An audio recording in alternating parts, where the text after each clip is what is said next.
Crime की इस story series में आज हम बात करेंगे बेंगलुरु का वो हत्याकांड। बेंगलुरु में एक महिला की हत्या हो जाती है। ये महिला कर्नाटक सरकार में उच्च पद पर थी। किसी को भी हत्या की वजह समझ नहीं आती है, लेकिन जब सच सामने आता है तो हर कोई चौंक जाते हैं।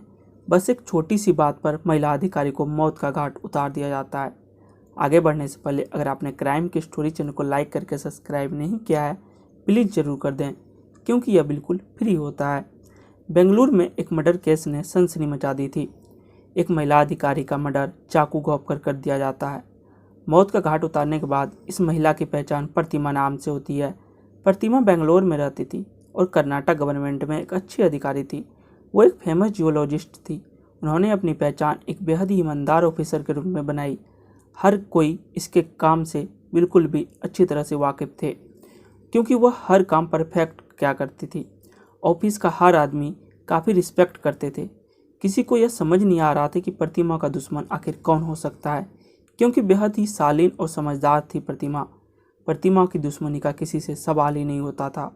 ये कत्ल शाम के 8 बजे से लेकर सुबह के 8 बजे के बीच हुआ था। यानी रात में कोई उसके घर पे आया और उसके घर में उसे चाकू गोदकर उसकी हत्या कर दी। प्रतिमा बेंगलोर में अपने घर पर अकेली रहती थी। उसके पति और उनके बेटे 300 किलोमीटर दूर बेंगलोर में ही रहते थे। उस दिन प्रतिमा शाम के 6 बजे अपने ऑफिस से घर के लिए निकली। ड्राइवर ने उन्हें उसके घर पर ड्रॉप किया। घर पहुंचने के बाद वह हर रोज की तरह अकेली थी प्रतिमा उस दिन भी। लेकिन अगले दिन प्रतिमा की लाश उस घर से निकलती है। पुलिस जांच में जुटी। आखिर हत्यारा कौन हो सकता है? यह साफ था कि हत्या करीब 8 बजे के बाद हुई है। हत्या के पीछे कोई ऐसा शख्स है जिसे पता है कि प्रतिमा इस वक्त घर पर अकेली होती है। प्रतिमा के पिछले कुछ समय के सारे रिकॉर्ड निकाले गए। उसके साथ काम करने वाले सभी लोगों से पूछताछ किया गया तो पता चला कि 15 दिन पहले उन्होंने एक नया ड्राइवर रखा है। दरअसल प्रतिमा के साथ एक लंबे समय से किरण नाम का ड्राइवर नौकरी कर रहा था। वो कॉन्ट्रैक्ट बेसिस पर था। 15 दिन पहले उसे नौकरी से हटाकर एक नया ड्राइवर रखा प्रतिमा ने। पुलिस जिस समय पूछताछ कर रहे होते हैं तो सभी लोग मौजूद थे। उनके नए ड्राइवर भी मौजूद थे, पर पुराने ड्राइवर यानी कि किरण मौजूद नहीं थे। पुलिस ने तुरंत ही प्रतिमा के पुराने ड्राइवर किरण की तलाशी शुरू की और उसे शक के आधार पर गिरफ्तार किया। सच सामने आया, किरण ने ही महिला अधिकारी का हत्या किया था। वो जॉब से निकाले जाने की वजह था। किरण 15 दिन से गुस्से में था। वह यही सोच रहा था कि आखिर प्रतिमा से बदला कैसे लिया जाए। उस रात उसने चाकू से ही महिला अधिकारी प्रतिमा का गला रेतकर हत्या कर दिया गया।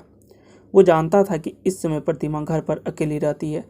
कत्ल के बाद वो बचने के लिए बेंगलुरु से करीब 200 किलोमीटर दूर फरार हो गया। लेकिन पुलिस के पास सिर्फ किरण पर शक की वजह था, इसलिए उसे गिरफ्तार किया। जब पुलिस किरण के साथ सख्ती से पेश आया, किरण ने सभी बातें खोलकर रख दी पुलिस के सामने। वो काफ़ी दिन से गुस्से में था। वो था जॉब निकाले जाने की मेन वजह। साथियों, यह था प्रतिमा मर्डर केस की पूरी सच्चाई जानने के बाद कई लोगों को तो यकीन ही नहीं हो रहा था कि कोई लोग एक छोटे से चीज़ के लिए कैसे किसी का कोई मर्डर कर सकता है। अगले वीडियो के लिए क्राइम की स्टोरी चैनल को सब्सक्राइब जरूर कर